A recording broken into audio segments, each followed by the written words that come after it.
আসসালামু আলাইকুম রহমতুল্লাহি বারাকাতুহু। বন্ধুরা, আমি আইপিএসের ব্যাটারি নিয়ে আপনাদেরকে কিছু বলবো। যদি আপনাদের ব্যাটারি নষ্ট হয়ে গিয়ে থাকে তাহলে এই ভিডিওটি যদি দেখেন 100% ঠিক করতে পারবেন, যদি আমার ব্যাটারির মতো সমস্যা হয়ে থাকে। আমি ইউটিউবে অনেক ভিডিও দেখেছি যে ব্যাটারি কীভাবে ঠিক করা যায়। দেখতে দেখতে এক পর্যায়ে একটা ভিডিও দেখেছি, সেটা হলো এখন আপনাদেরকে দেখাচ্ছি। আমি এই ভিডিও দেখার পর যে আপনাদেরকে একটা পোস্টার দেখাচ্ছি। আমি এই ভিডিওর লিঙ্ক আমি আমার ভিডিও ডেসক্রিপশনে দিয়ে দেবো, আপনারা দেখতে পাবেন। ওরা যা যা বলেছে ঠিক এভাবেই কাজটি করেছি। করার পর আমি পানি দিয়েছি। এক পানিও অনেক রকম পাওয়া যায়, যে পানিটা আপনার লিটার 50 টাকা বা 40 টাকা লিটার, ওই পানিটাই ব্যবহার করেছি। আর নর্মাল যে পানি আছে এই আপনার 5 লিটার 50 টাকা দিয়ে পাওয়া যায়, সেটা না, যেটা লিটার আপনার 40 টাকা বা 50 টাকা, ওইটাই ব্যবহার করেছি। সেটা 1280, যে পানিটা 1280 সেই পানিটা আমি ব্যবহার করেছি। করার পর আমি যখন আমার আইপিএসে লাগিয়েছি তখন আর চার্জ হয় না, কোনোভাবে হচ্ছে না। কিন্তু ওনারা বলেনি যে ব্যাটারিটি কিভাবে চার্জ করতে হবে, শুধু বলেছে যে আমরা ব্যাটারি চার্জ করেছি। ঠিক আছে, এটা নিয়ে আমি কিভাবে চার্জ করব তা বলেনি। এখন আমি যারা ব্যাটারি বিক্রি করে পুরান ব্যাটারি, ওনাদেরকে বললাম যে আমার এই ব্যাটারির এই সমস্যা। তখন ওনারা আমাকে বলল যে আমাকে 1500 টাকা দিন, আমি আপনাকে ব্যাটারি পাল্টিয়ে দেব। এখন আমার কথা হলো, আমার ব্যাটারির তো শুধু পানি নষ্ট হয়েছে, আমি তো পানি পাল্টে দিয়েছি, তাহলে এই জন্য আমার ব্যাটারি বিক্রি করতে হবে কেন? তারপর আমি কি করলাম, একটি ট্রান্সফর্মার কিনে নিয়ে আসলাম। সেটা হলো 7 এম্পিয়ার, আর 2 পিস ডায়োড নিয়েছি।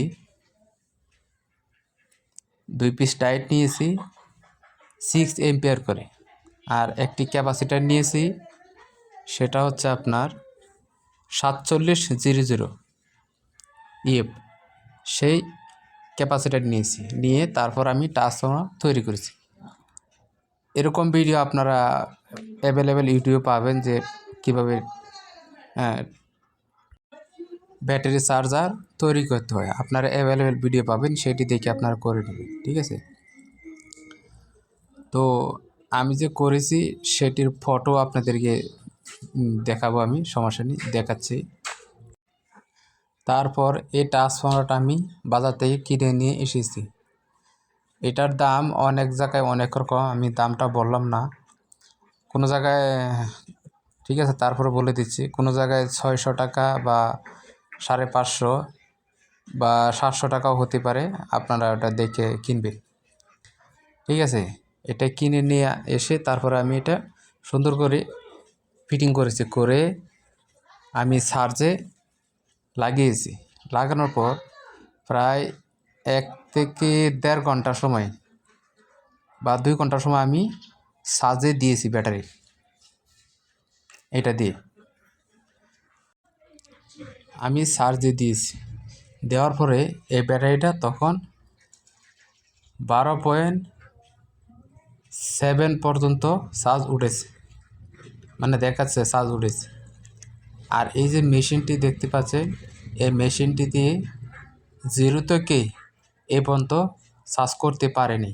তার কারণ হলো, এই আইপিএসগুলো আপনার 10-এর উপরে না হলে চার্জিং ধরে না। এটাই হলো সমস্যা। মূলত এই আইপিএসগুলো, অন্য কোনো সমস্যা নেই, আইপিএসগুলো ভালো, কিন্তু 10-এর উপরে না থাকলে চার্জিং ধরে না। এই জন্য আলাদাভাবে চার্জ করতে হয় যদি এরকম পরিস্থিতি হয়। এখন আমি পানি ফেলে দিয়েছি, তখন কিন্তু চার্জ জিরো হয়ে গেছে। তখন আমার এই ব্যাটারিটি চার্জ হয়েছে, এই জন্য এই আইপিএসটি পরবর্তীতে চার্জ করতে পেরেছে। তো এগুলো দেখানো আর বলার কারণ একটাই, যদি আপনারা এরকম সমস্যায় পড়েন তাহলে আপনারা এইভাবে ঠিক করতে পারবেন। এখন দেখুন, আমি যে ট্রান্সফর্মারটা কিনে নিয়ে আসলাম, এটা দিয়ে আমার ব্যাটারি চার্জ হয়েছে। এখন যদি আমি ব্যাটারি চেঞ্জ করে আনতাম তাহলে কি হতো, আমার টাকা তো যেতই, আর ব্যাটারি তো শুধু পানিটার সমস্যা হয়েছে, তার কারণে আমার ব্যাটারিটাও যেত। এখন আমার ব্যাটারিটাও বেঁচে গেল, আর আমি যে ট্রান্সফর্মার কিনেছি সেটাও আমারই থেকে গেল। আমার সব দিক দিয়ে আমার টাকাটা সেভ হলো। আর যদি আমি দিয়ে দিতাম তাহলে কিন্তু টাকাও যেত, ব্যাটারিও যেত, তাহলে আমার লসই তো হতো, কারণ আমার ব্যাটারিটা তো ভালো, শুধু পানিটা না নষ্ট হলো। তো বন্ধুরা, আপনারা এভাবে ঠিক করতে পারবেন।